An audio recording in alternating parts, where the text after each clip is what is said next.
I'm here representing Team B&Q.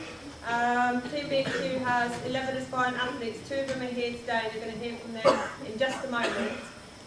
Basically it's a great programme that is helping Olympians hopefully on their pathway to representing their country and, like I did, and achieving their own ambitions. Now, I went to 3 Olympic Games. My first one was in Atlanta. I ended up coming 4th. I came 4th, but I ran with a stress fracture, which wasn't obviously the best thing to be doing. But then I'd had a dream since the age of 14 to be an Olympic champion. So when you get to an Olympic Games, you have to make a big decision, and when you're faced with a decision of do you take part and risk breaking your leg, or do you take part and have the opportunity of running the Games, I took the one of having the opportunity to run at the Games and ended up coming 4th.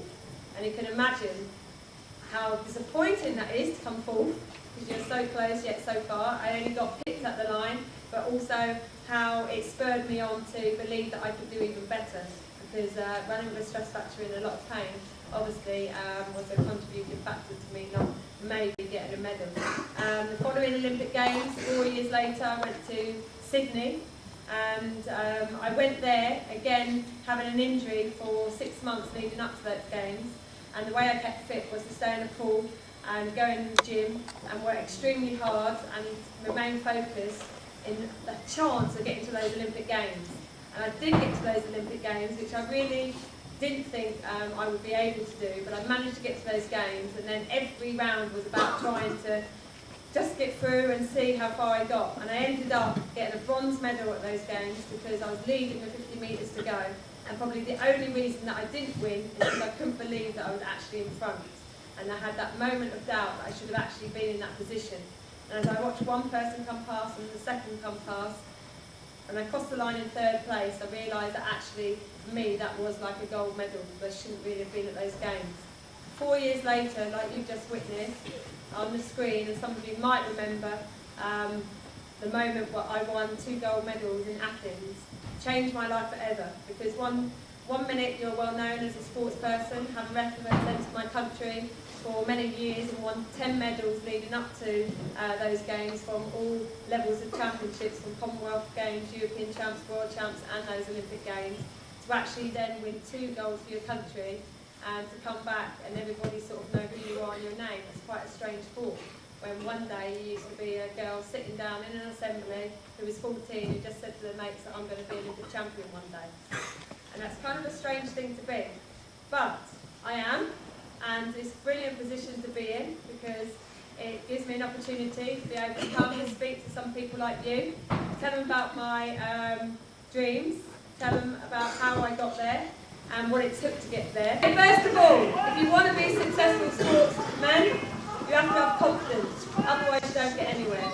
The first part of confidence is admitting that you actually want to achieve something. It doesn't matter what sport you want to be good at, there's something for everyone, and that's what's good about sport. There's absolutely something for everybody out there, no matter how tall or short you are, how big or small, doesn't matter.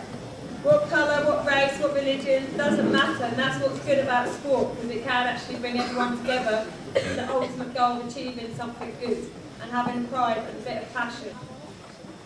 When I used to think about who I stood for as a person, so that I could get through everything that I was doing, I looked at my name, Holmes, and I chose the letters to decide on what that stood for. H was for hard work. Nothing in life was achieved without hard work. O was for opportunity.